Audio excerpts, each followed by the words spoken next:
કેમ છો મારા વાલા વિદ્યાર્થી મિત્રો? ચાલો આજે સરસ મજાનું ટેટ 1 માં મેરિટમાં આવું છે.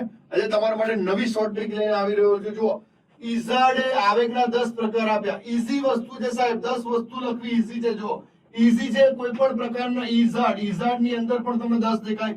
પ્લુટચિકે 8 પ્રકાર આપ્યા. પ્લુટચિકના નામની અંદર જ સાહેબ 8 પ્રકાર છે. પ્લુટચિક, જો પ્લુટચિકે 8 પ્રકાર આપ્યા છે, બરાબર.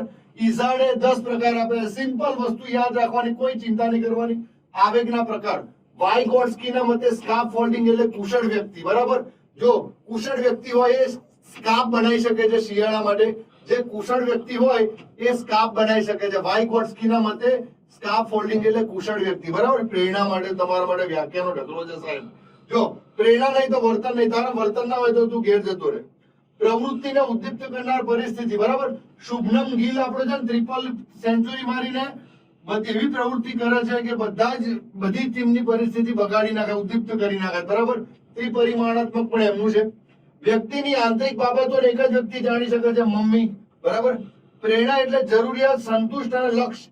તમારી જરૂરિયાત અને સંતુષ્ટ લક્ષ્ય પામવા માટે તમારે સિટીમાં જવું પડે, બરાબર. યાદ રાખજો, આમાં એક બીજી પણ વ્યાખ્યા યાદ રાખજો કે માનવીના પ્રાણી અને વર્તન તમારે જોવા હોય તો સિટીમાં જવું પડે. મનોવિજ્ઞાનની વ્યાખ્યા છે.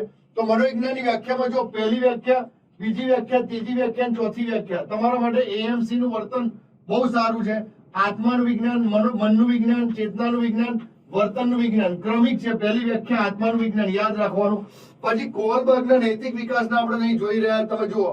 પૂર્વ પરંપરાગત સ્તર તો 4 થી 10 વર્ષની ઉંમર.